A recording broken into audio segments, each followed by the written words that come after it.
So let's get started. So first thing that everyone should probably know before we get to the other part is, what is Rojava? What exactly is this place? Well, Rojava, the word, is Kurdish for west, and Rojava, the sub-state entity, is the name for Western Kurdistan, the territory controlled by the SDF, which stands for the Syrian Democratic Forces. In the Syrian Civil War, the territory comprising Rojava stretches from Kamishlo and Kobani in the north, down to Manbij on its western border, down along the banks of the Euphrates, down to the border with Iraq, and also includes major cities like Raqqa and Hasakeh and Shadadi, and many others. What makes Rojava special in this civil war as a sub-state entity is that, unlike its neighbors that are radical Islamist terrorists, Rojava is basically a realization of the ideology expressed by Abdullah Öcalan, who I'm sure you people know as the man that was primarily responsible for founding the PKK, the Kurdish Workers' Party in Turkey. They started out as a Marxist-Leninist group that pushed for Kurdish independence from the Turkish state because they were constantly oppressed. And along the way, they kind of moved away from that Marxist-Leninist ideology and developed their own idea of democratic confederalism. And what is democratic confederalism? Well, it's best described as a libertarian socialist ideology. Democratic confederalism places a big emphasis on self-governing communities, so villages, cities, this, that, or the other, etc. The people in those villages participate in popular democracy and make the decisions for that village and how they want to address problems, this, that, or the other. It's basically self-governance by the people in those units. So that's sort of how governance plays out in general. Along with that, democratic confederalism places a huge emphasis on women's liberation. It is very deeply devoted to feminist thought. So a big thing in Rojava is the autonomy of women. Women have to have a certain percentage of representation in governing bodies. They have their own military units called the YPG. These are fully realized units. They are not there for decoration. They're not there to basically serve as propaganda. They are actual fighting units. And they go to the front and they have shaheeds and martyrs. And also this kind of translates into a certain number of customs and laws that are aimed directly at supporting women. So at least in the military units, men are not allowed to command women to do anything. They are not allowed to order them around, this, that, or the other. But the inverse is not true. So women can command men if they need to, but it usually doesn't happen. So that's one major aspect. So it's self-governance, feminism, and also it includes a strong commitment to the respect of racial minorities, religious minorities, this, that, or the other. It is not a Kurdish supremacist movement. All ethnic groups participate in the governing of Rojava. The Arab villages, like obviously the governing people in those villages consist of the people that live there, so obviously they're going to be part of it. Syrians are part of it, this, that, or the other. And also there's a strong devotion to secularism. So Salafist thought, like jihadist ideologies, this, that, or the other, are not welcome. It has its tradition in Marxist-Leninism, so that doesn't really come around. So yeah, that's a basic overview of what democratic confederalism is and what Rojava is. If you're wondering how this entity came about in the Syrian Civil War, well, I can give you a brief overview of the history of the Syrian Civil War. So as you all know, 2011, Arab Spring's going around. It hits Syria, and an armed opposition starts to come up and demand the resignation of Assad, the opening up of like the political process, this, that, or the other. Assad disagrees, unlike some other dictators in the Middle East, and so there's a war between mainly the pro-government forces and the opposition forces, which consist of a hodgepodge of different people, pro-democratic people, but also people like al-Nusra, al-Qaeda, this, that, or the other. They fight for several years. Things kind of tip against Assad, but then Russia intervenes and provides some help. And at this point, the entities that are the opposition or the Free Syrian Army are now on the retreat and about to be defeated. And also within those groups, they've mostly pushed out the pro-democratic forces. During this time, ISIS also comes into being and basically runs wild over the eastern part of Syria and the western part of Iraq and takes over a huge swath of territory and starts to threaten the Kurdish towns of Kobani and Kamishlo and several other villages along the border with Turkey. The locals in those towns decide that they are not going to die on their knees, so they take up their rifles, take up their RPGs, whatever munitions they have, and they stage a heroic defense of those cities. Eventually, the US government catches wind that these Kurdish forces are fighting back against ISIS, which they perceive as a threat to national security. So a very unlikely partnership between these Kurds and the US begins, and they begin providing logistical support, munitions, food, that sort of thing. They also provide airstrikes. They provide some of their military expertise, and they also start training the units. And from these little centers of resistance against the Islamic State, the Kurds push out and start reclaiming their territory. And then they eventually develop into an entity called the YPG, or the People's Protection Units. They get together, and with US aid, they continuously push out the ISIS jihadists, start taking back territory, and then they start organizing the places that they liberated under the ideals espoused by Abdullah Öcalan, also known as Apo, who is currently in prison, if you are not aware.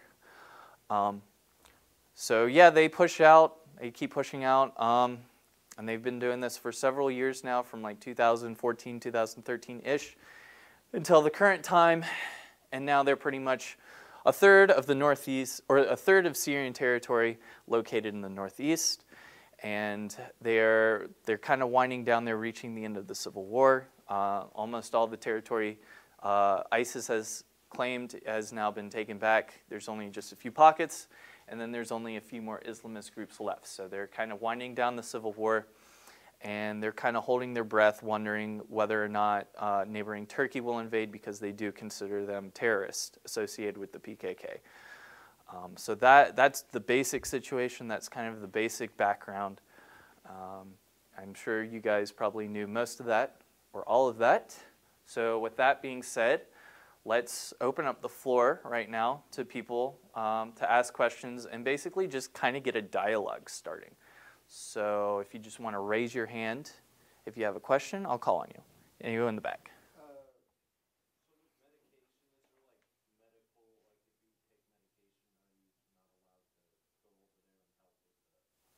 Oh, no, not at all, not at all. So with the YPG, specifically, if you are thinking of joining, if you're going to get in contact with YPG International and go over as an international volunteer, if you have any medications, that is fine. I knew one specific person that went over there that suffered from, I'm not sure what mental illness it was, but he suffered from psychosis, and he came over with a bunch of his meds for half a year, and they were fine with it. So that should be fine. Like, sir, I believe if you suffer from some kind of mental illness, but you are being treated for it, and it's not something that's like super debilitating or anything like that, I believe the YPG will be like, yeah, this is fine. I know of at least one person that did that.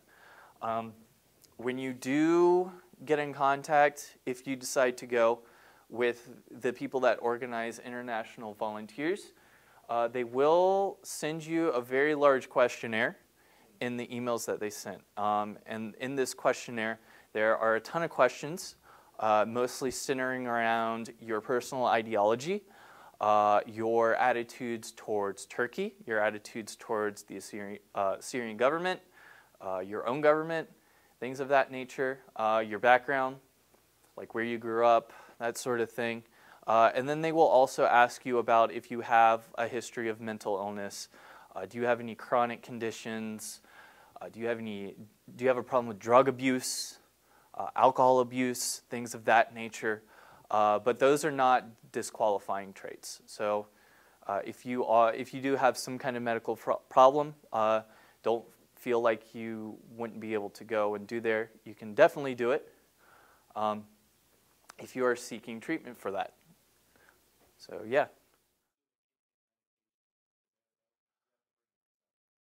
It depends on the medication, I would believe. It would be a bit hard. You have to keep in mind that this is a civil war, and material conditions are not very great. Supply lines can be cut off with little notice at any time by Turkey or the Kurdish regional government in Iraq or whatever. So yeah, if you are going and you do have medication for some kind of chronic illness or whatever, I would definitely recommend talking to your pharmacist about getting an advanced supply for that. And in the case of current volunteers that want to go over now, I would get it for at least 9 months. At least 9 months, because that is currently the minimum time you have to spend in Rojava if you decide to go. All right. Any other questions? And purple shirt.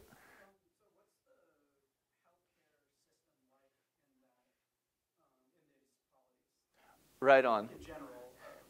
Yeah, so the healthcare system is, like it being sort of a tradition following the Marxist-Leninist sense, healthcare is very much socialized in Rojava.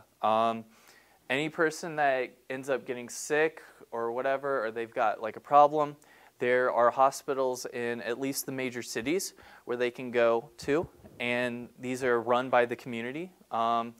There's a lot of like education classes and things of that nature in these hospitals, where not only do they teach the locals about, say, first aid or whatever, but these villagers and stuff can go to these hospitals and get medicine free of charge.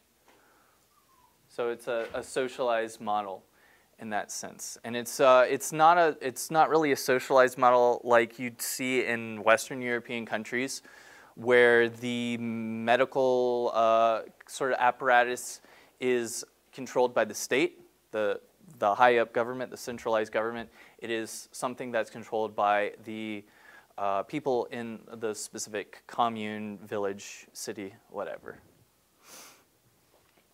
Yes?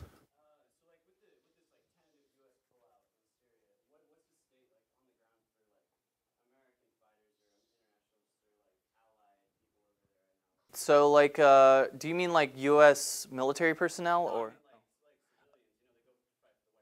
Right. Okay. Okay. All right. So, for the people on the ground right there, I would say the situation is very similar to what happened when I was over there and Turkey decided to invade Afrin. When that happened, there was a state of confusion, kind of. Like when you're over in Rojava, it's very hard to get news about the outside world. You're kind of like in a black hole of information. Like you just don't hear about anything aside from your immediate like locale. But when I was there, we were out on the front. We were trying to take Hajin, and then all of a sudden our commanders came up and they were like, "Oh, Turkey's invading." And at that point, they basically mobilized all the international volunteers. They brought them together, and they gave us two choices. We could either go to Afrin, or we could stay in the rest of Rojava and keep fighting ISIS instead of fighting Turkey. So that was what they did when I was there. I believe for the international volunteers, they 100% know. that this is about to go down. And what I would imagine is that a lot of the international units are probably mobilizing back up into the north in preparation for the inevitable invasion. And I would assume that the people handling the internationals in Rojava are probably getting in contact with some of the people and telling them, like, hey, you know, this is about to happen. If you're not okay with it, you need to tell us so we can get you out of the country right now. Because, I mean, once they start invading, if they decide to invade, it's going to be difficult, in my opinion, to get out of the country. They'll probably try, the Turkish army will probably try and go into the KRG, the regional government in Kurdistan, and try and encircle the Kurds in Rojava. They already have Turkish presence in the northern part of Kurdistan already, and they get ambushed by PKK guerrillas all the time. So I think that's how it's going down. But from what I could tell from my friends that are still there right now, I would say they probably didn't feel too surprised. I think they knew that this was coming soon, but it definitely kind of put people at high alert, like, get ready, like, this is going to go down. All right. So how can I best provide proxy support? The material conditions in Rojava are pretty bad, you know, obviously. It's a very poor region. It's been oppressed by the Assad government for a long time, and the war has obviously destroyed a lot of property and stuff. So what I would do, one thing that they really need a lot of is medical supplies in Rojava. A lot of people get sick there, a lot of people get wounded, and they're pretty, when I was there and I was messing with the medical stuff, like, we were pretty low on, like, tourniquets, bandages, sedatives, things of that nature. So what I would do to keep things legal and actually do, like, a good amount of help, I would look into the Red Crescent. They do a lot of good help there. They can get supplies into there and help people treat not only chronic illnesses, but they'll help get us supplies for traumatic injuries on the battlefield. I would look into MSF, Médecins Sans Frontières. That would be a good thing. Demand Utopia, that is here. They give a good amount of, they give their money to Rojava to try and cultivate, like farming projects and things of that nature. So that's something that would help a lot.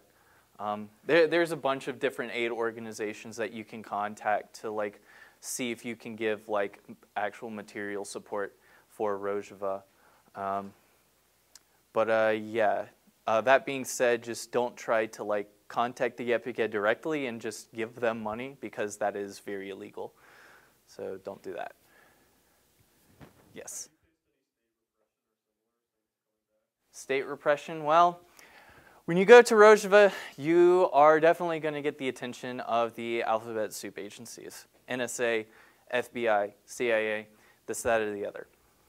I wouldn't say I necessarily faced repression from state agencies, but when you do get back, they do pull you aside at the airport, and they take you to an interrogation room, and they have you there for about an hour or so and try and get the deal on you.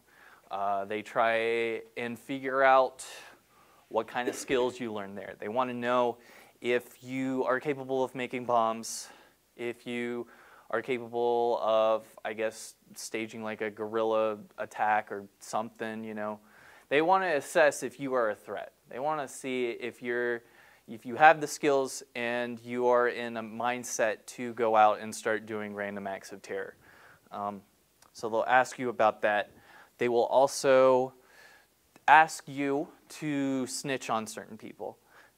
So when I was there, they pulled up different pictures of volunteers that they thought were threats. And they asked me, hey, do you know this person? Do you know anything about him? Do you think he's a threat, this, that, the other?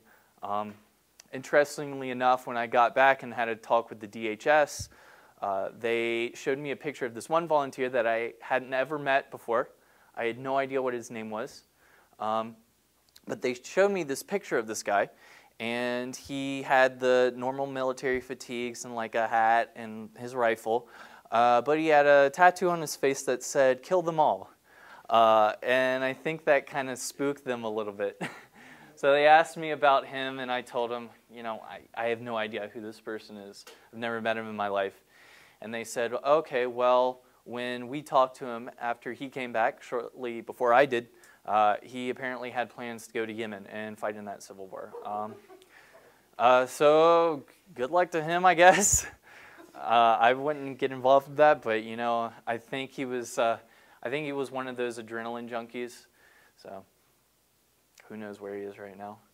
But yeah, they will pull you aside and they will do interviews. For me, I was able to convince them that I wasn't a threat. And they basically just kind of like said, okay, thank you for your time. You know, here's our number if you want us to, if you have a tip to give us or whatever. And then that was that. So that was like one interview I had with the DHS. And then I had another interview several months back, or several months after that with the FBI, and they asked pretty much the same questions. So yeah, if you do decide to volunteer and you come back, do expect to be questioned.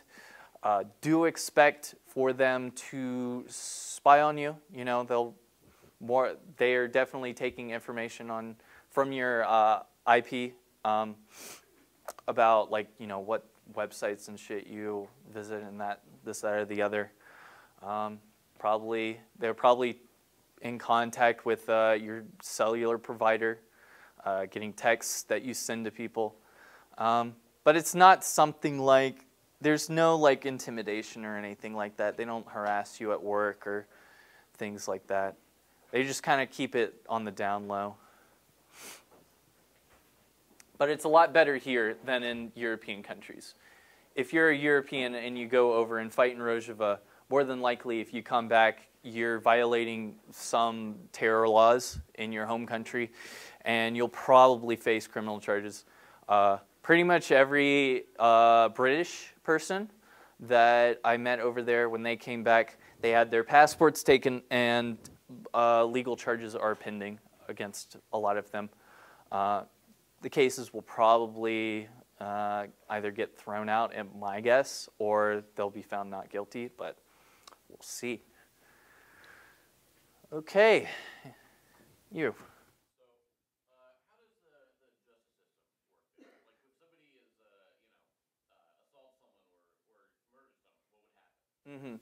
So I can speak a lot about how justice works within the military system.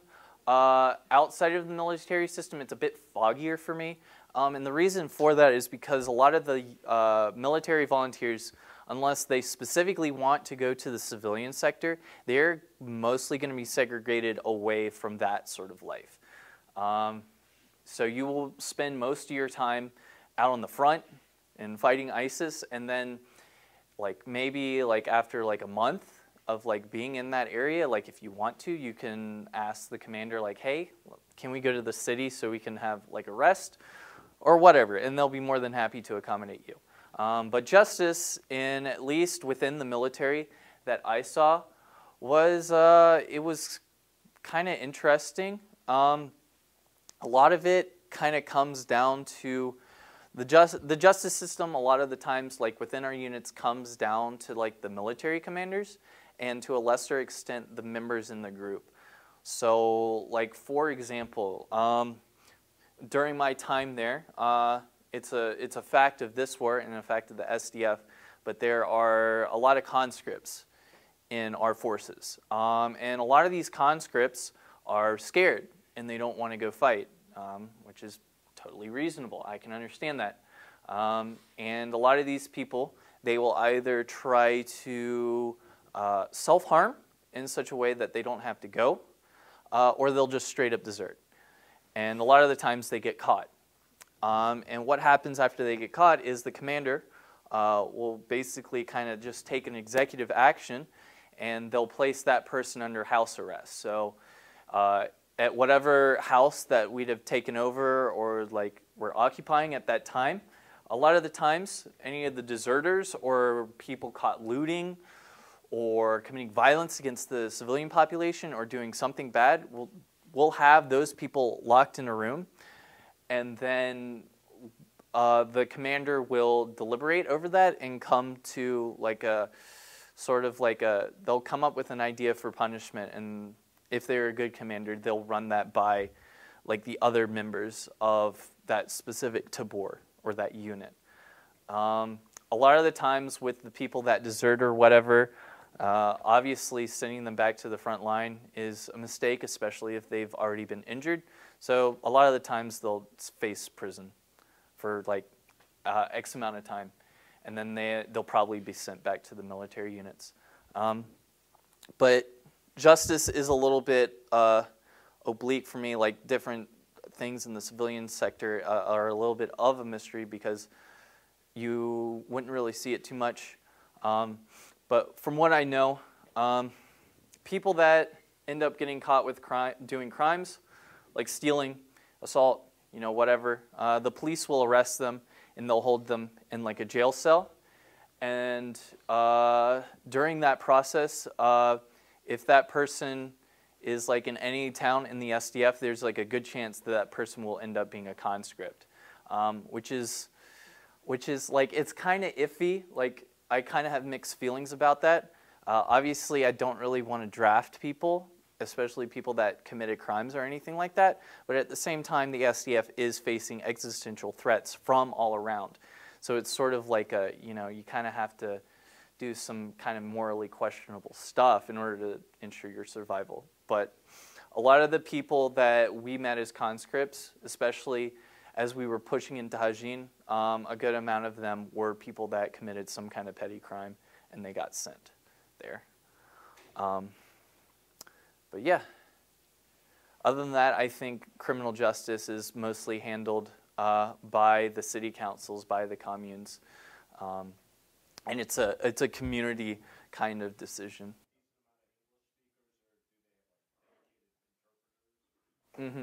So when you go there, this is what I would tell you to expect, so you can better prepare yourself for the language obstacles.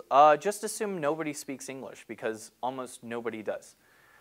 During my time there, I think there were a grand total of like 5 Kurdish people that I met, Kurdish and Arabic people that could speak English. And a lot of them don't, like out of those people, like a lot of them are very shaky with their knowledge of English. There was one guy in particular that said he spoke English, but when he talked, he basically just said gibberish, like he would just say random words.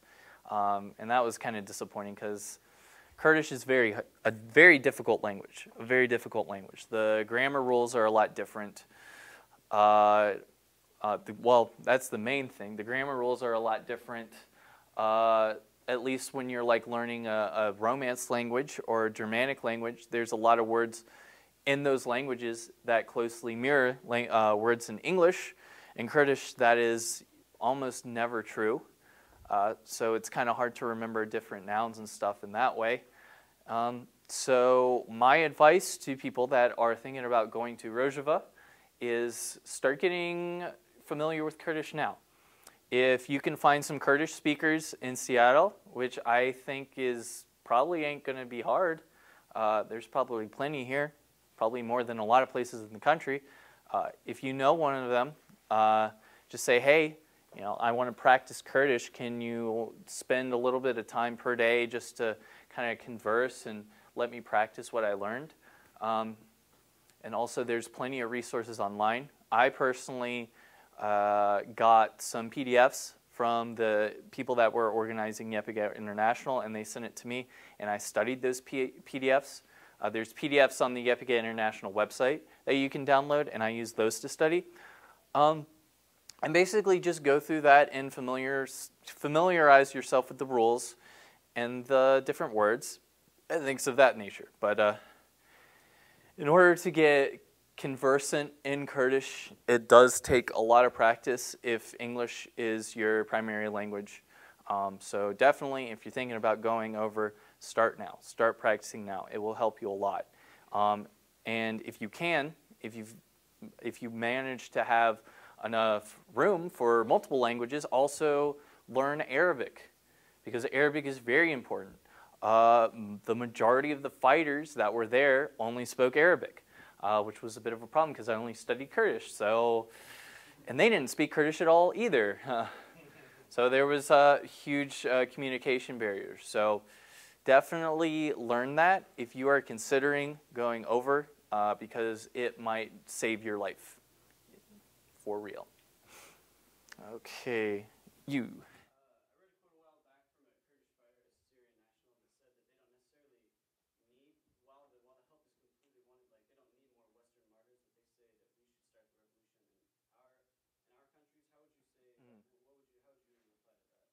So the general feeling that I got from the people that I fought with, like the militants there, is that they like the Western volunteers. They like it. They like it when you come over. Like they think it's very awesome that you're willing to put your life on the line to fight for them. As long as you go over there and you're sincere about wanting to fight, and you kind of put your dumb first world problems away and just like not cause trouble for the units, they will be very appreciative of your effort to be here. I knew a lot of people. I feel like sometimes the Western volunteers can kind of give a bad rap for us because there are a lot of Western volunteers, way too many, that go over there and they have this idea of what it's going to be like, and how the reality is so much different from what they expected that they freak out and basically say after like a month or 2 months that I need to go home. And that causes a lot of problems for the people that are organizing the internationals coming over. So I would definitely say that in general, they like the Western volunteers, like they appreciate that. But if you definitely cause trouble for them, that attitude can probably change over time. And if you just go over there, just realize, you know, you're going into a civil war. Like, you're not going to be able to enjoy a lot of the things that you take for granted here, and just kind of like accept that and learn to work around that instead of like freaking out and causing a bunch of problems and yelling at Kurds and this, that, or the other, and just causing them problems. They have enough problems as it is, but yeah, they generally like the Western volunteers. Yes.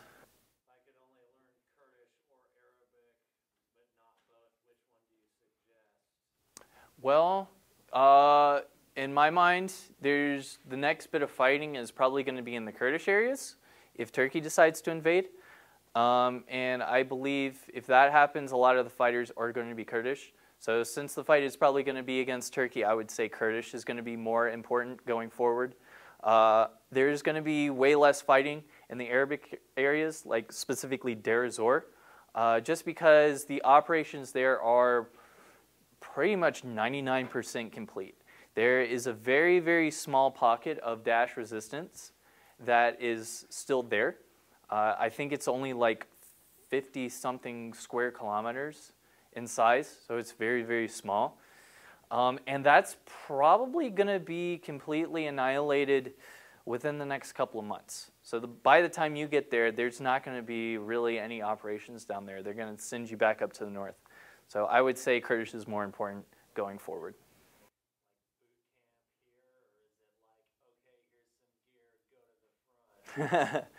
So it's kind of a mixture of both.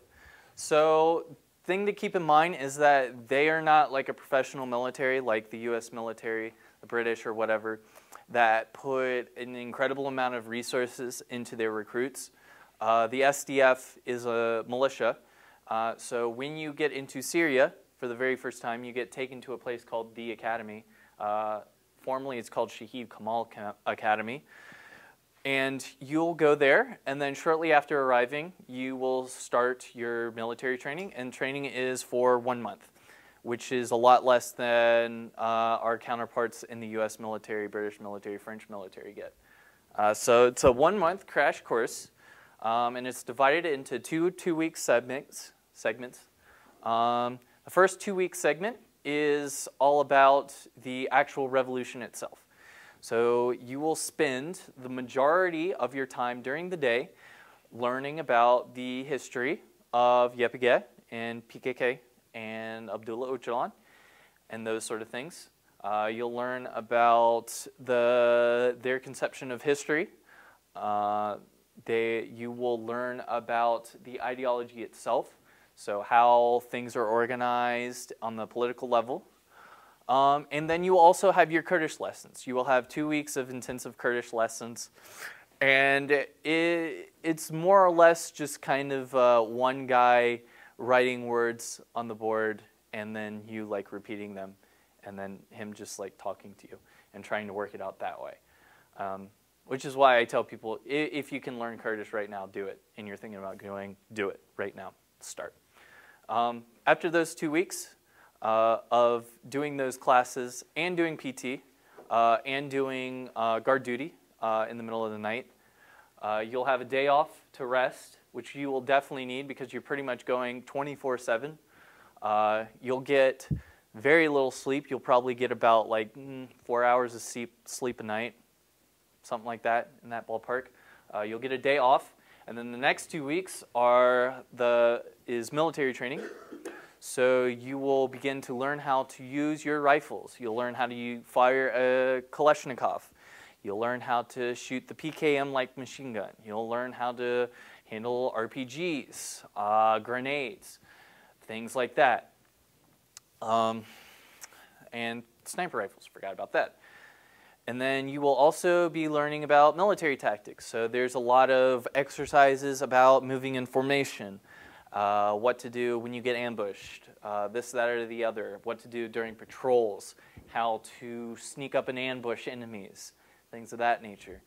And that was pretty fun. That's the more physical aspect, and I like that more.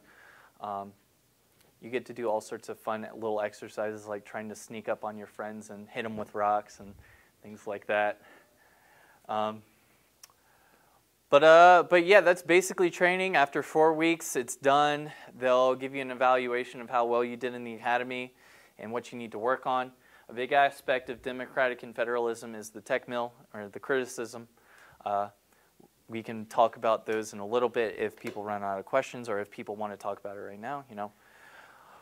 But yeah, that's basic training. You just do a month and then they send you right up to the front line. I got done with my one month training and they immediately sent me to Raqqa, which is like going from like Super Mario World like 1-1 and then immediately going to Bowser's Castle. So that was something.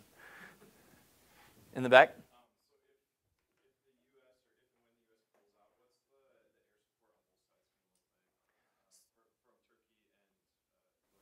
Right on.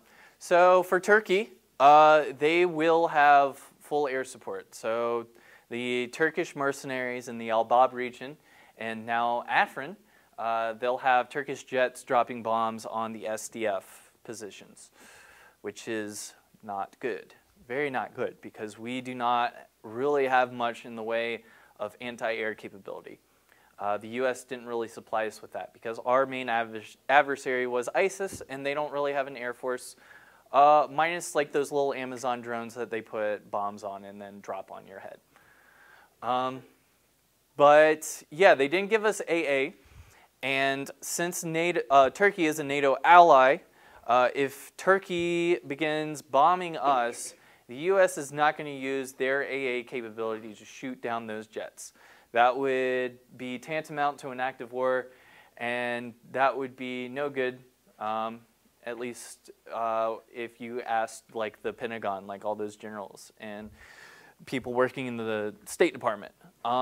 So once Turkey invades, I don't think U.S. aircrafts are really going to provide bombing missions against the Turkish-backed rebels. I think they are going to stand back. They only want to give us air support for fighting ISIS. They don't want to give us air support for fighting Syria, the Syrian government.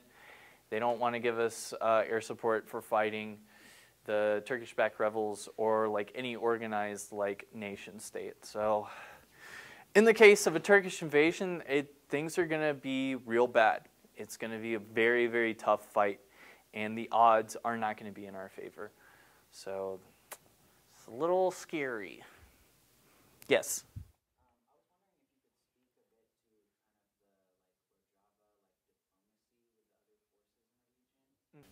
Right on. So compared to a lot of the other rebel groups, the diplomatic corps of the SDF is more sophisticated. At this current moment, the SDF is engaging in ongoing talks with the Syrian government. They're talking with Assad right now because they realize that they are not going to have U.S. support forever. I think they realized that beforehand because they're not idiots.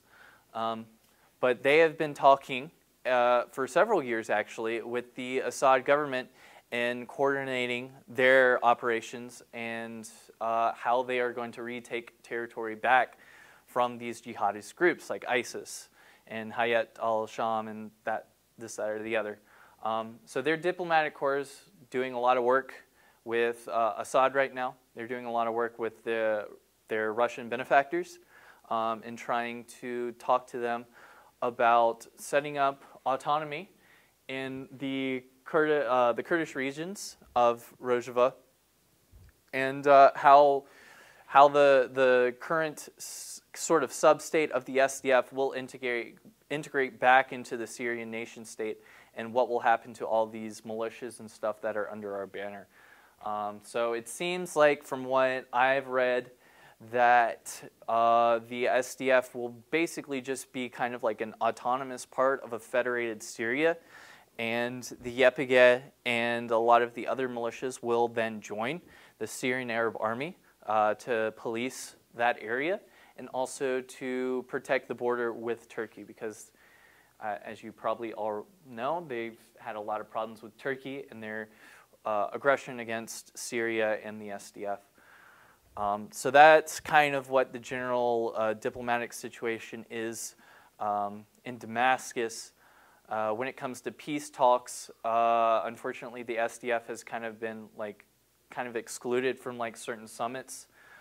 Sometimes, usually this is part of like a scheme by Turkey or whatever to just exclude them and just be like, no, we're not negotiating you. We are going to eradicate you because you are a part of the PKK, which is doing this, that, or the other in Turkey. So it's kind of an uphill struggle a little bit in that arena to gain recognition from the different players. But like pretty much everybody involved in that civil war, they treat the SDF as like a major part of that. Obviously, because they control 1/3 of the country at the moment.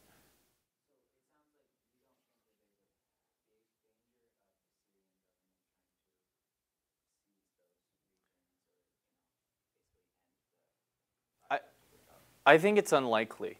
I don't really see a reason for them to be antagonistic towards them because it seems like they're willing to negotiate with them and give them certain concessions so that they can maintain their autonomy. And I think that the government in Syria is really just wanting to like wrap this up because they have faced a lot of devastation from this war. They've just basically become a completely militarized country. Like everything in Syria has just, the economy has warped to be completely devoted to this struggle. So I don't really think they want to waste the manpower or the resources to really go after the SDF and get rid of them right now, because I don't think they see them as a threat at the moment. Yes?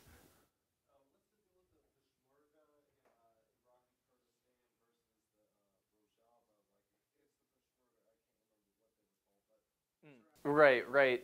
So yeah, they are called the Peshmerga. That's like the name for the general name for all the Kurdish forces in northern Iraq at the moment.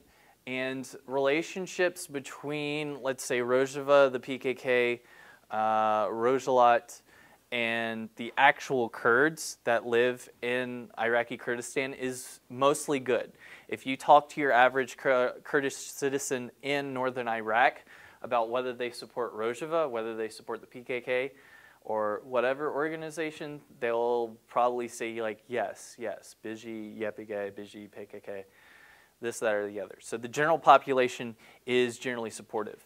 The Kurdish governments in northern Iraq are kind of noteworthy, though, because those organizations are ideologically quite different from Rojava, the PKK, Rojava, that sort of thing. The governments in that area are pretty conservative. They're pretty traditionalist. They're pro-capital, this, that, or the other, which obviously puts them a little bit into conflict with Rojava and the other Kurds within these organizations. But the government really doesn't crack down on entities like the PKK within their own borders. With Rojava, they constantly have, say, U.S. supply lines constantly going into Rojava to provide them with munitions. If you're staying at the academy, it's very common to just look out towards the road and see just a long convoy of trucks with Guardians, Humvees, you know, whatever, just come on in. So it's not like they're embargoing them and just really putting the screws on them economically. There's a deal of cooperation, but the governments in those regions are a little bit ambivalent towards the Rojava Revolution and those other organizations, just because they differ a lot in terms of ideology. But again, these are Kurdish independence movements, and they are Kurds, and they are interested in a Kurdish nation state. So it's like they kind of line up in terms of goals. And another thing to add to that is that when Turkey sent word that they were planning on invading Rojava, I believe I heard that Iraqi Kurdistan was looking to send aid to the SDF and the fighters there. Because, you know, they're not really interested in Turkey renewing their imperialist program, trying to revive that old Ottoman Empire. So it's complicated. It's complicated. Yes. They are still a terrorist organization, and the U.S. still considers them a terrorist organization, and I'm pretty sure every NATO country does too. Which makes the Rojava situation very unique because, I mean, obviously the U.S. is currently materially helping out the YPG, but the YPG is very closely tied to the PKK. They're almost the same organization. So it's kind of like the U.S. is giving weapons to people they consider terrorists, which is not new for them. I mean, they do that all the time. But it's a little weird. Like, if you look at it from a very critical angle and you don't take the surface level reading, it's like, what are you doing? What are you doing? What's that? Oh, yeah. Yeah, the PKK and the YPG, like I said, they're very similar. They cooperate a lot. They're basically tied together at the waist. And they have the same ideology as the PKK. So the PKK is 100% behind the ideas of Abdullah Öcalan, their former leader. They're into the idea of democratic and federalism. The YPG is too. And their ultimate goal is to basically have a stateless civilization all around the world. Just dissolving all those nation states and having communal existence, like self-governance, this, that, or the other. Yeah. Let's go with you. So, can I ask, I mean, I know you said you were mostly in the military and you were separate from the civilian life, but I do have other questions about civilian life for you to have some idea. Oh, yeah. I'll answer it as best as I can, but it's a little cloudy to me because we were a bit segregated from that. Yeah. Is there money Yeah, there's money. They use Syrian pounds. Yeah. Yeah, they use Syrian pounds, and a lot of what I saw in Syria was that there's a lot of, I wouldn't say like a barter economy, but I didn't really see any spaces where I saw capitalist exploitation as outlined in like, you know, traditional socialist text. I didn't really see anything that looked like a boss and employee relationship. A lot of the people that have shops there or run farms or this, that, or the other, a lot of it seems like they are kind of just run by a family. So like just that family will say, for example, run a kebab shop or something, or a shawarma shop, or a little farm or whatever. And then also there are the cooperatives, the communes that you can find in Rojava, where it's like a bunch of workers that have self-organized into this unit and, I don't know, find a patch of land and decide to farm it up and share the bounty of that between them. But yeah, there's still money. We haven't gotten rid of the monetary system yet in Rojava, but give it time and we'll see. Yes. Mm-hmm.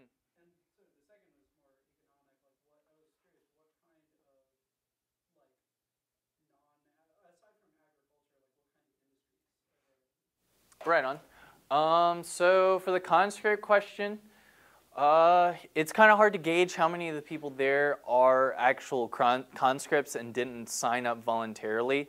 A lot of the conscripts that you meet, that you can kind of guess are conscripts, are going to be Arabic speakers, and I didn't speak Arabic, so it was very difficult to communicate with them. But you could still like see them get arrested and put in house arrest, and this, that, or the other. And within the units, like it was a good chunk of people that would be put in house arrest at any given time. So usually at any given time, there'd be like maybe like 3 or so people that are under house arrest and waiting to just be taken somewhere else so that they can deal with it and figure out what they're gonna do. Units are typically like about like 20 people or so. And in the area, there's like several of those units. So the number of people that got caught deserting wasn't super high, but it was significant. And I mean, like a lot of the times you would have like people. Well, I wouldn't know because I didn't speak Arabic, but I had people come to me and say like, hey, you know, I had this experience. I was talking to this guy, and he asked me what the best way to shoot himself in the foot would be so that he doesn't have permanent injuries or whatever. So yeah, there's that. So the economic question, what other industries are in Rojava? It is primarily like agriculture, and there's a lot of service industries popping up, at least in the cities. So there are a lot of restaurants. There are a lot of tailors, a lot of people making clothes and stuff, a lot of people that sell, let's see, there's a lot of military hardware that comes into the country, so there's a lot of people that take that and sell it either to the Kurdish and Arabic soldiers or more oftenly like us.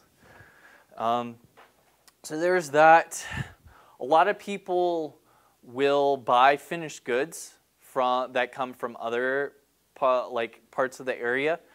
There's a huge industry in like people getting like Turkish-made goods and bringing them into Rojava and selling it. So a lot of the times when you go to the shops, you'll see a lot of like snack cakes, you know, foodstuffs, like toys and things like that, and they'll have like Turkish writing on it, and clearly are from Turkey. So there's that.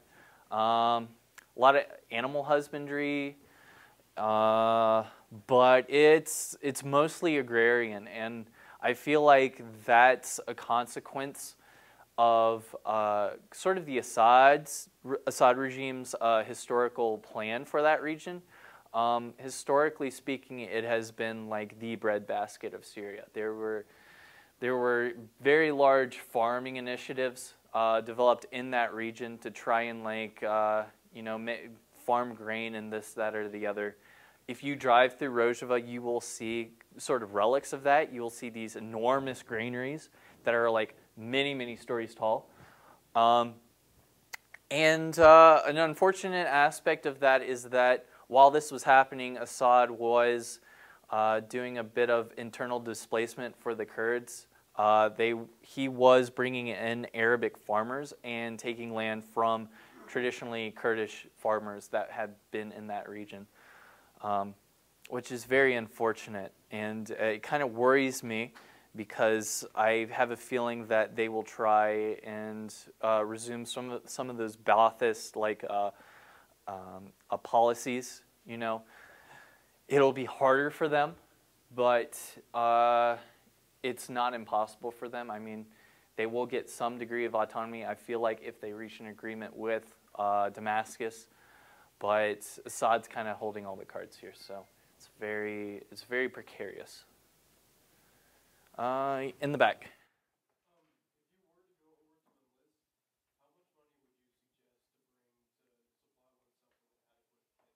Right on. To supply yourself with an adequate kit, it's kind of hard to gauge. So I would say maybe like a couple $100. Maybe you don't really need to spend too much on military equipment. Getting a good pair of boots is very awesome. Definitely bring a good pair of boots. Some of the military hardware is kind of like not really super necessary. If you can get a good scope for your rifle, that's helpful. But you can get scopes from your international tabor commander. I believe pretty much all volunteers are being forced to go into Yepiget International, the international tabor, unless you're going to IFB or whatever. And they are well supplied for military equipment. They have thermal scopes. They have night vision scopes, night vision goggles. They've got, if you don't want to use the AK-47, they've got M16s and this, that, or the other. They got plenty of grenades, that sort of stuff. But yeah, I would say some stuff that you need to get on your own and won't be supplied by the tabors is a good pair of boots. You need to get a good pair of boots. If you need to replace your shoes, they're going to give you some very crappy shoes, and they're not good at all. So get a good pair of boots so you don't twist your ankle. Get a multi-tool. A multi-tool is very, very useful. You can use it to do all sorts of stuff, like cut stuff, you know, snip this, do that. It helps a lot with cleaning because disassembling your gun when you're cleaning it, especially if you get a new gun, is very difficult because things are kind of like sticky and stuck and takes a lot of force. So that's very helpful. You can use that in a lot of situations. A good knife will be useful, not necessarily to stab people, but to cut up food. That's something that you definitely want, and you definitely want a knife that you know is clean. So let's see, a knife. Yeah, if you can get a scope, that'll be good, but that's not really necessary. Anything else? If you can get plates, that's also pretty good. If you can get a good rack into there, that's awesome. If you are thinking about like buying that military equipment, though, I would recommend buying it once you get into Iraqi Kurdistan, because if the security agents see you walking in with that and they scan your bag when you're coming into Suleimania Airport, and they get suspicious, they'll put you aside and they might deport you, which is unfortunate. So yeah, I would say a couple $100 for that if you're thinking about coming in like super well stocked. And also make sure you have enough money for a plane ticket, both there and back. Some people, they end up going there and they, for whatever reason, they might have an emergency and they have to fly back before their 9 months is over. And if you do that, the Yepiget will not be happy. You'll have to provide for your own flight. And you don't want to be stranded in Iraq, so make sure you have enough money to get back home. Let's see, you.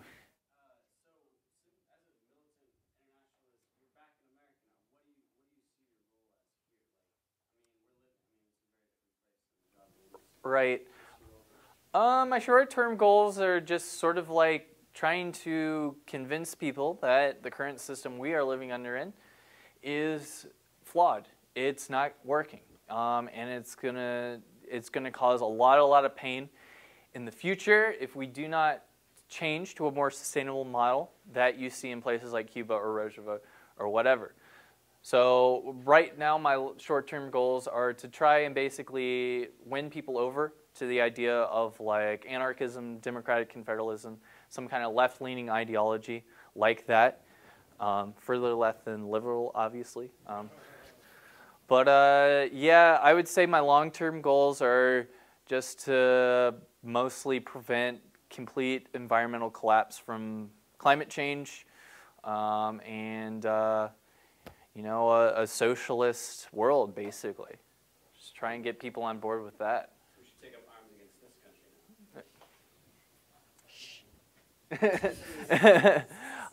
now. In the back.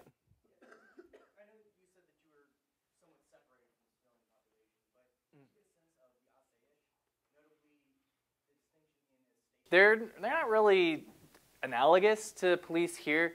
Police here, their primary goal is obviously to protect wealth and protect the elite. They say they are here to protect and serve, but putting on that facade of actually helping communities and stuff like that is a very minor goal of what they're about. So the police here, from what I see, is that they are primarily involved with suppressing the local populations. If there's any unrest, they're there to suppress it, especially like left-wing movements, almost exclusively left-wing movements.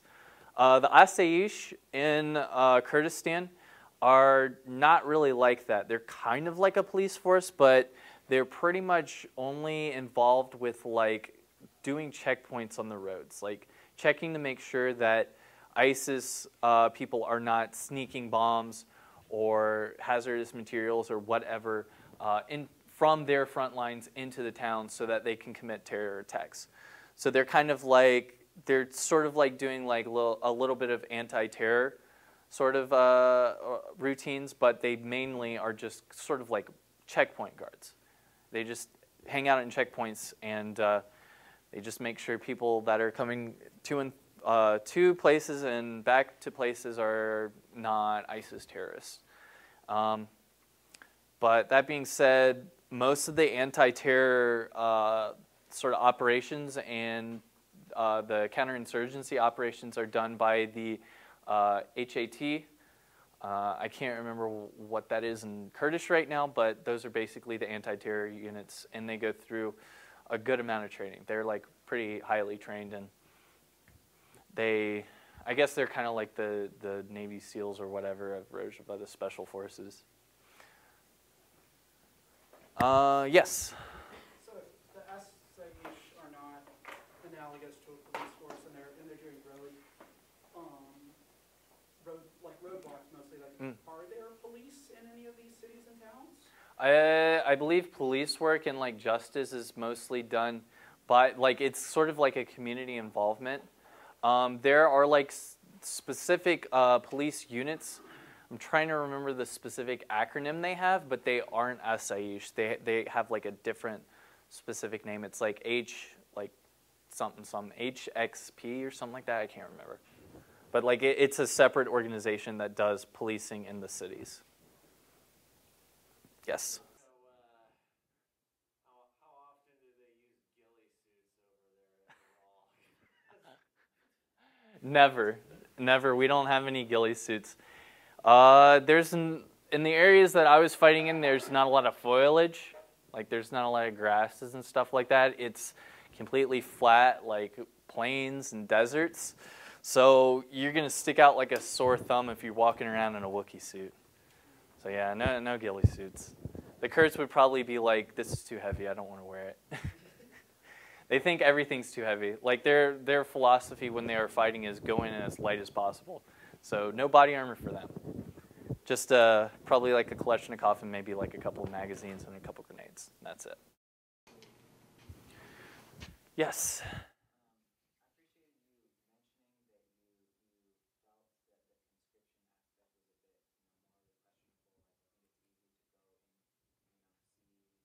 Right. Well, I mean, any revolutionary movement is going to have some aspects of it that don't live up to your expectations. I will say when it comes to LBGT rights, they are lacking. It's not that they actively oppress these people. They are not dragging them in the streets and shooting them in the head, thankfulully. But they basically deny they exist in Rojava, which is very unfortunate. I talked to one guy, and that topic came up, and I think what he said summed up everybody else's attitudes about it very well. He basically said, like, oh, you know, gay people, lesbians, this, or the other, there's nothing wrong with them. They're fine. But they don't exist in Rojava. That's what he said, verbatim. Which kind of made me tilt my head a little bit, like, I think you're wrong. So they definitely need to, like, sort of get on that level, like, get kind of into that. But it's like with the feminist aspect of democratic and federalism, like, they didn't just pop up and they were like, oh, we're super feminists or whatever. You know, the feminist aspect of democratic and federalism was only possible due to a lot of hard work by the leaders in the PKK to kind of like make this thing acceptable. Like the idea that women will be fighting, that women will be complete comrades, and they got to fight, and that you got to give them respect. You can't talk to them in a traditional patriarchal way. You can't, you know, harass them sexually, this, that, or the other. So they got work to do with that. I feel like some of the foreign volunteers might be making an impression when it comes to that, because a lot of the ideologically driven foreign volunteers definitely come in there and they are pro those rights. And they talk with those people and will try and convince them. So hopefully in time they'll kind of like get past that. But you're working against like thousands and thousands of years of tradition. So got to do what you got to do. Yes.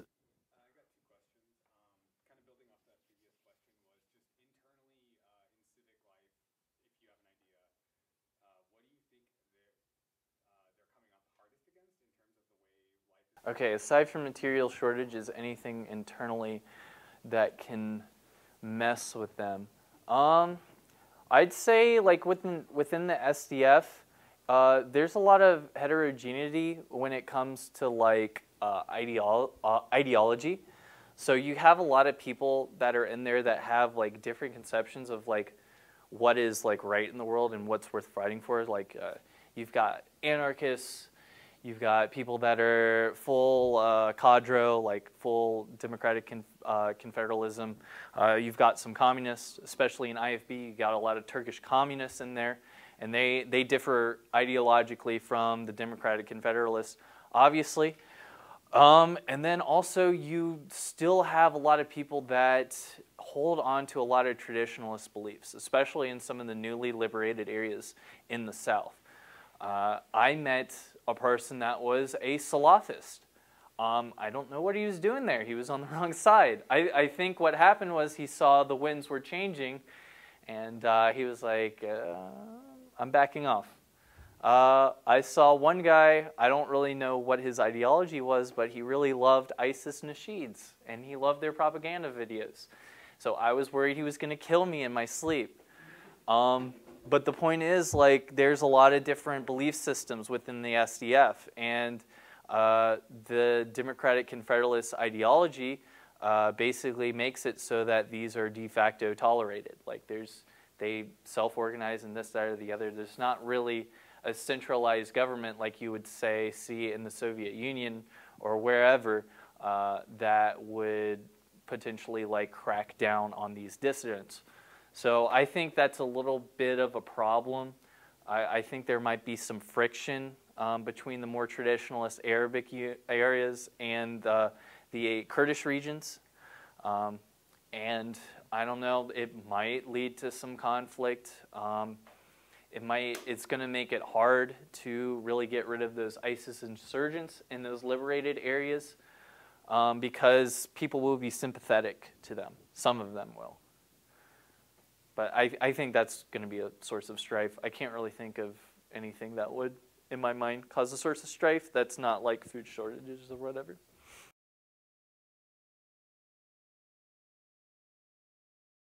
What role did you see religion playing in, sort of the life of people you met and wrote about? So I think for that question, I think we should differentiate between how religion plays in the lives of the ethnic Kurds and the ethnic Arabs.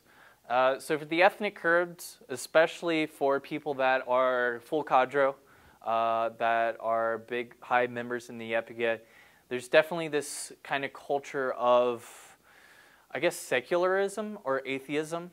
Like a lot of those people, like, I mean, if you ask them, they'd probably just to conform with tradition in that area say, like, a lot of them will say, oh, I'm a Sunni or whatever. But in practice, they're very secular.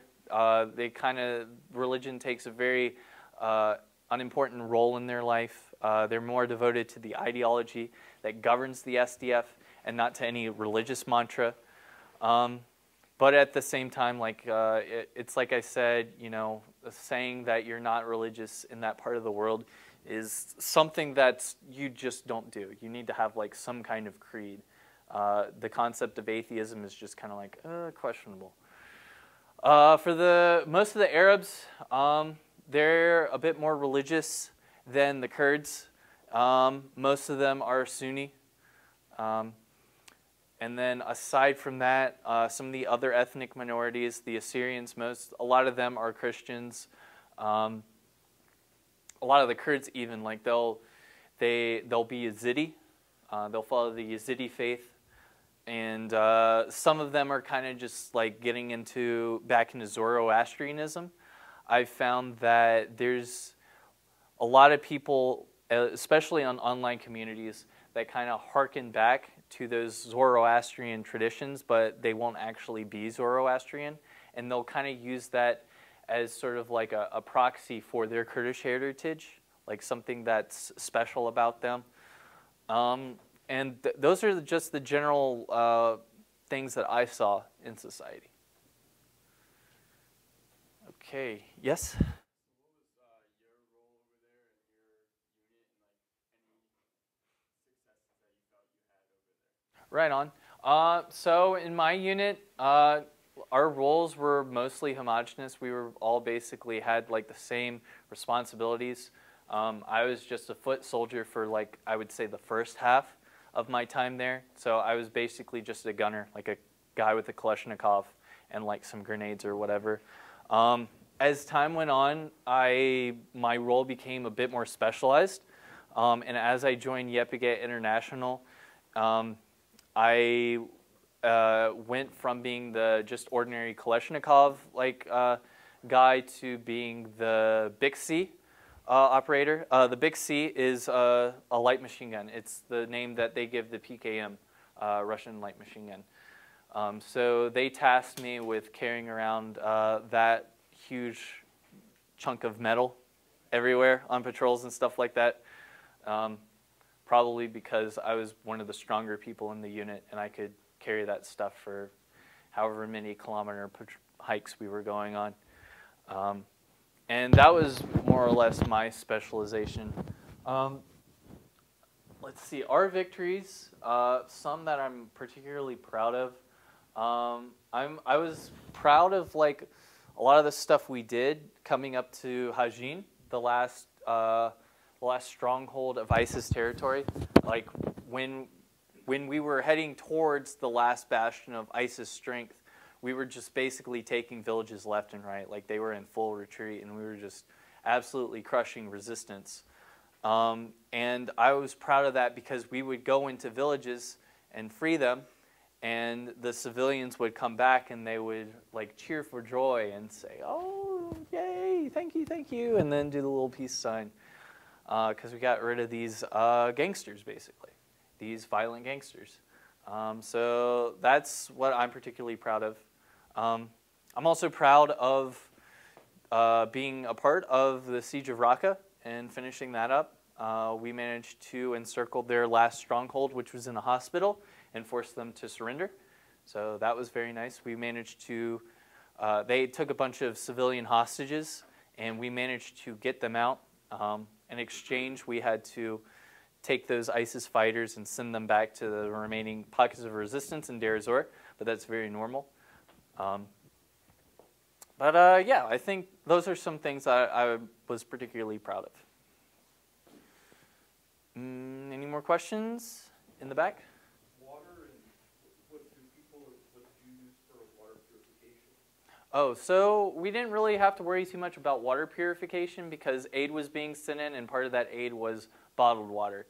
So we always had like some kind of clean water for us to drink. And then like for washing ourselves and our clothes and stuff like that, there would be just a large water truck that would come by, and oftentimes we would commandeer houses from ISIS, and they would have large water tanks either on the side or on top, and that would provide us with water. We had a surprisingly large amount of water while we were there. We were in the middle of the desert, and I would never suffer from dehydration or anything like that, which is great.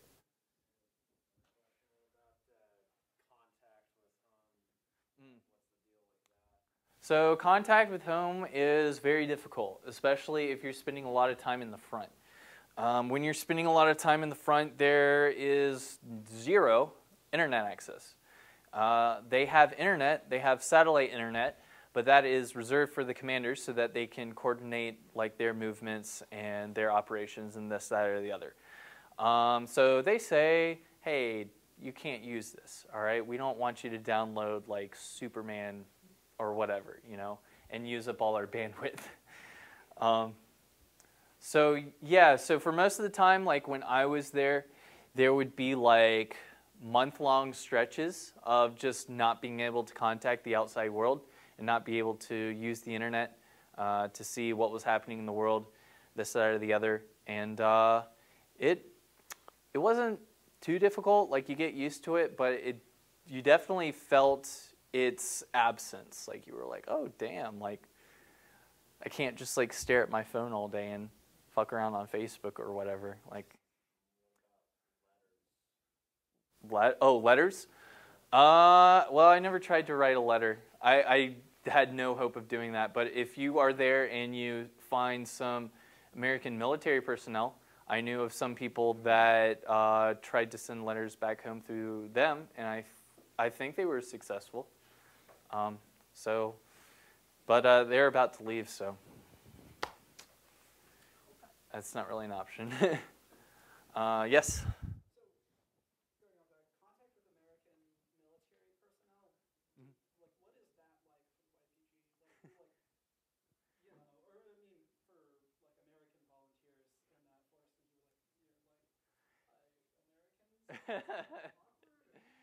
So yeah, it's kind of weird talking with the American military personnel that you would see on different like bases and stuff like that. If you tried to talk to them, like you needed to barter for something with them, like you wanted to get MREs or what have you in exchange for ISIS coins that you found, they'll be more than happy to like do that. And I mean, they're cordial enough. But they're very serious. Like they're going to keep their conversations very brief. They're going to get to the point. They're not going to do like friendly chit chat or whatever. If you are talking to them, you better have a reason for doing it. Otherwise, they'll probably ignore you. So it's like very weird. It's kind of like talking to the cops in some way, where they put up this like very serious demeanor, like we're getting to the point of everything. No idle chit chat. But they were nice enough, you know. Yes.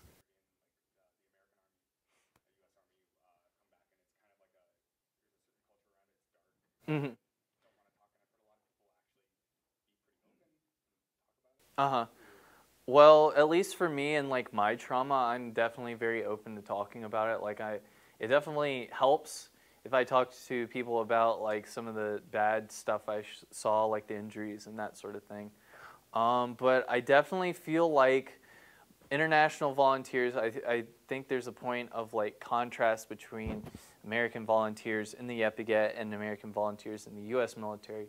I feel like the volunteers in the U.S. military become much more, it's much easier for them to become disillusioned with the American project that they kind of had a conception for. Like a lot of them go over and they have this idea that they are liberating people. They're bringing democracy to these countries and helping to make better life for them.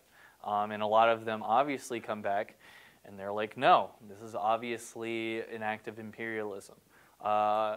There's a good many of good Havals that were ex-military, and that experience changed them, and they became socialists. They became Marxists, things like that. With Yepigay International, or with Yepigay volunteers, I feel like a lot less of them are kind of like disillusioned with the way like the revolution is being carried out, and I think that helps a good bit to keep them from sliding into like depression and this, that, or the other. But there's a good amount of PTSD, I feel like, with like some of the Yepigay volunteers. I know I'm probably suffering from it a little bit. It hasn't really affected my life, but I often think back on like some of the more gruesome things that I saw, and it kind of like consumes my thoughts, and it's just like it's very distracting, and I have to watch out if I get in like an altered state of conscience, like I get drunk or whatever. Like I stopped drinking because of that, because I would get into altered states of consciousness and these bad feelings would come back up, and I was like, this sucks. So, but yeah, we suffer some of the same trauma that they go through. We suffer some of the same mental illnesses. Mm-hmm. Yes?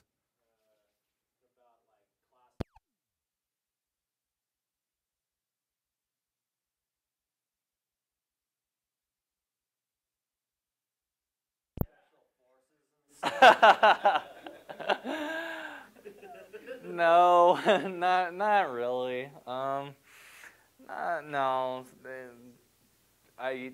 no, nothing like that. I don't think I committed too many war crimes, so. No, nothing like that. Yepigay doesn't really like you talking too much about like the kind of munitions they have and stuff like that. I took some pictures of some of the things that they had over there, and when I was trying to leave, they kind of deleted them. And I remember one case of a volunteer that took pictures of anti-tank missiles and posted it on Facebook and like, oh, check this out, this is cool. And they got pissed and kicked him out, and it's very unfortunate. Don't give up intel to the enemy, guys. There's a lot of Turkish Facebook trolls. Be careful. Yes. Do you feel like you picked up any lessons in your experience that you feel would apply very well to organization at home? Well, if you're talking about organization, there weren't really too many lessons we got there because everything was pretty much organized. Like it was already organized. Like a lot of the places are already organized into communes. And even the new places that we liberate, we weren't really involved in organizing the local population to do that. So we didn't really have a lot of experience with that. I did learn a lot about myself and what I'm willing to like, what I'm able to like endure in terms of like psychological stress and like physical stress.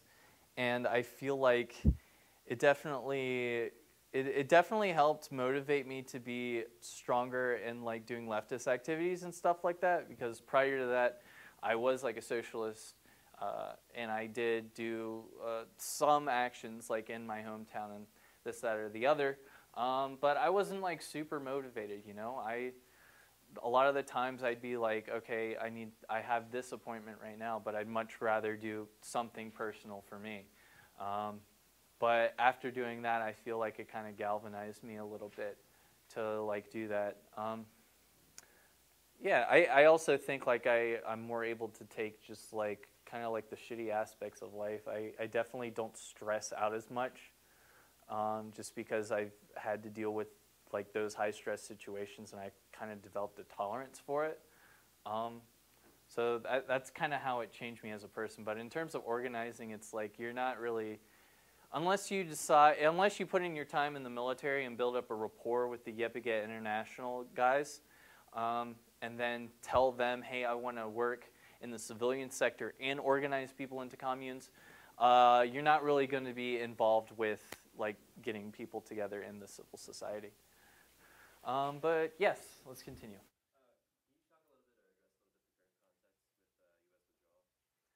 Okay, so yeah, what it means for the revolution is that, I mean, the sad fact is the SDF, you know, they're very much outgunned, and they very much have way less resources, and part of their success is due to the fact that the U.S. intervened. It kills me to say that because I was anti-Iraq war, anti-Afghanistan back in the day, but they provided a lot of like material support and training support and this, that, or the other. So I feel like in some ways, like the SDF kind of has to rely on the U.S. as a crutch, at least from what I saw. But the good news is that the U.S. poured in so many weapons into the country that were pretty well armed once they go away and cut off the supplies. So we've got like so many rifles. We got plenty of munitions. We've got a ton of like military vehicles. We got a ton of Humvees, a ton of Guardians. We got a ton of 50 cal gun emplacements. You would see Dushkas everywhere. So I think that their lasting legacy will be like, yeah, they gave us enough stuff to be well armed. But yeah, once those planes go away and they stop giving us aerial support, that's gonna, I feel like the SDF is gonna have to like change up how they do operations and try and work around that.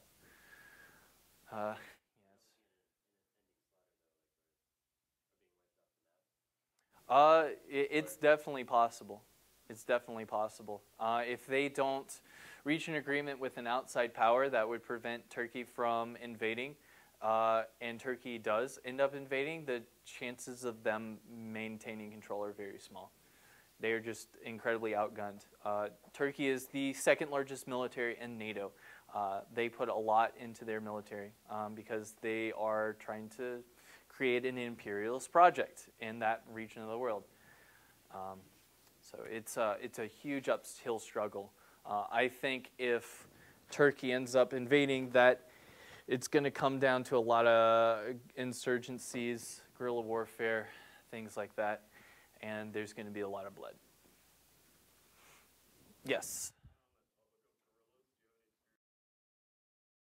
We didn't really engage in guerrilla warfare. It was the warfare that we saw was not really insurgent and counterinsurgent like you saw in post-Saddam Iraq or in Afghanistan. There was definitely specific territory that was formerly under control of ISIS, and then there would be our side of the battlefield with them, and it would kind of be like, I guess, like World War II in a way, in the sense that you have like these fortified positions, and then you slowly like advance forward and try and take territory from them. That was sort of the characteristics once we got to Hajin and their last stronghold. But like even before that, you know, it had that feeling to it. But instead of like trenches, it's old apartment buildings and old farmhouses and stuff like that.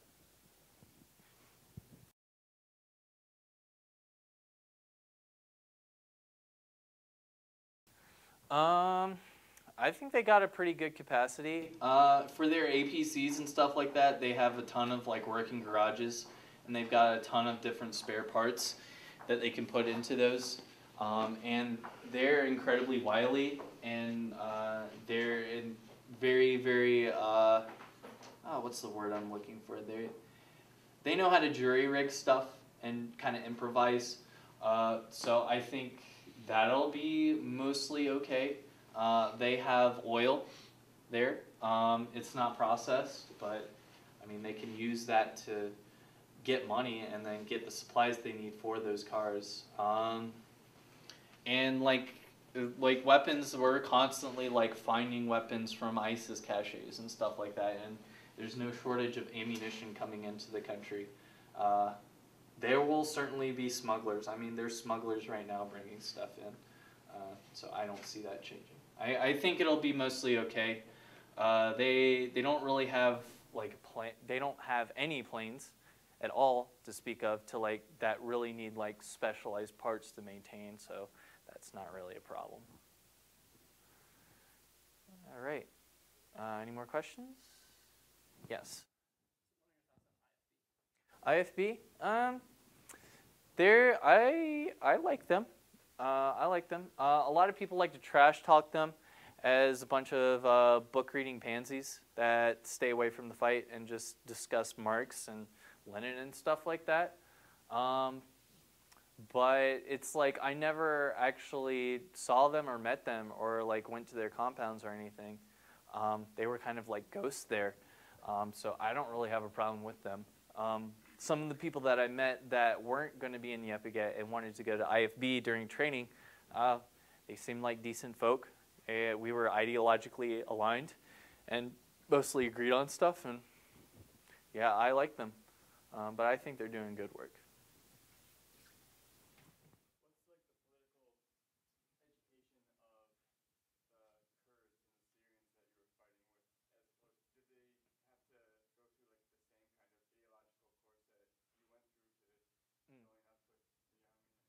So for the conscripts and a lot of like the lower ranks like soldiers that weren't like cadre, they would get shorter training sessions. So they would cut out the ideological part and they would just focus on like learning how to shoot a Kalashnikov. It'd be like 2 weeks and they'd be like, okay, go to the front. So like their ideological education was a lot less. Most of the time they're there. They're not there. They don't serve a dual purpose like the international volunteers do. Like they're just there to fight and protect their homes. We're there. They want us to go over there and experience the revolution and fight for the revolution and then come back and act as basically propaganda vessels, like spreading the propaganda around. So there's more importance put on the ideology in at least the training sessions. And whether or not you want to continue to develop your knowledge of that is up to you after you're done with that training and you're in the units and you're talking to the Kurds themselves. For like cadre guys that are PKK, they live that ideology. They are fully immersed in it and they become completely devoted to it. So they basically have to cut ties to their family. And they have to not take up relationships with other people. They can't father a family or mother a family or anything like that and just basically become self-sufficient people so that the people that they know aren't used as tools against them, like people in civilian life at least. So their education is, I would say, quite extensive. Like they're fully immersed in it, and they'll debate like certain aspects of the ideology amongst themselves and have discussions about that. Yes.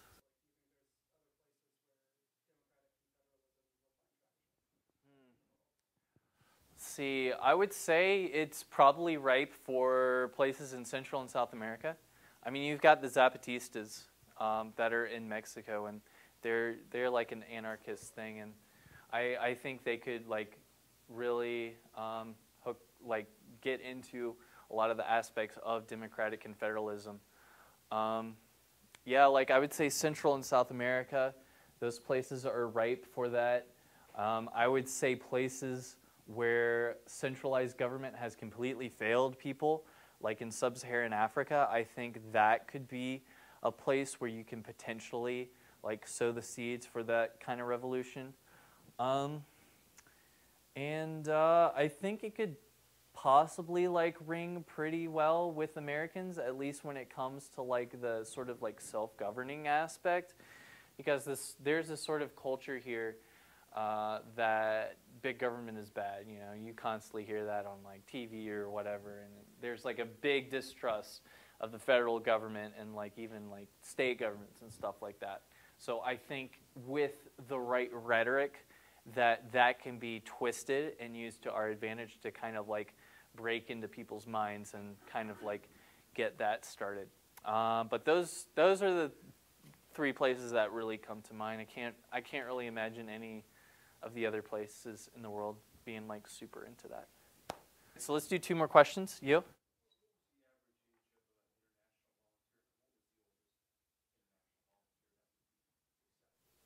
That's a really good question.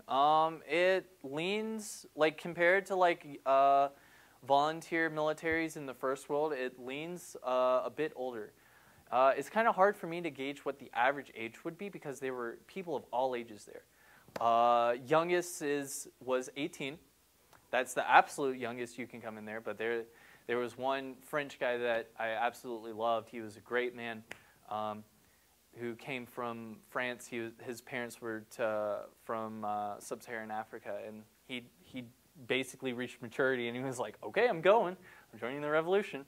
And I was like, "Damn, man! Like, don't you want to be an adult first for a little bit?" But he's really dedicated, and he's probably going to go back soon. And then like the oldest people that I saw there, I didn't really specifically ask their age, but they were like 50 or so, I would say. Michael Enright, he's a very famous volunteer that's been over there a couple of times, and he's an actor. He's originally from Britain, and he's pretty old. He's like 50-ish, gray hair, kind of a, what's that? That's young. I disagree, but okay. But he's over there. He's a very flamboyant personality. But Yep takes people of all ages, pretty much. Saw a couple people that were 40-ish that were there. A bunch of people in their 30s. I'm in my 30s, and I went over there. And a bunch of people in their like 20s. Mm-hmm. One more question. Yes.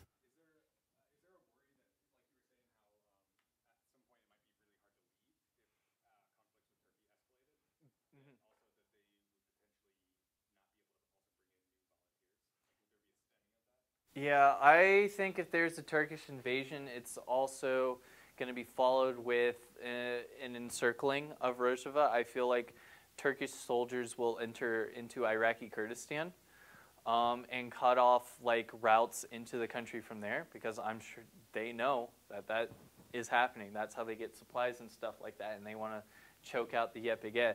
So in my opinion, I feel like if there is a Turkish invasion, they are probably going to do that, and then the flow of bodies in and out of the country is going to stop. So if you do end up there and there is a Turkish invasion, there is a very, very high chance that you are not returning home. So definitely keep that in mind. And also keep in mind that this is, if you're thinking about going, that this is a very, very dangerous place. And there is a very good chance that you will die.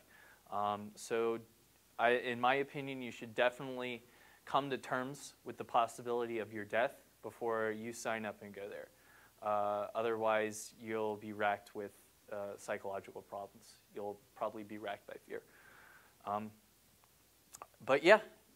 If you want to go there and fight Turkey, just realize coming home is probably not an option. Okay, I think that's it. I thank you guys for coming out. I love talking about this stuff. And yeah, I hope you have a good evening. We got stuff back there if you want to buy it. I'll be more than happy to talk with you after this if you want to chat. But thank you.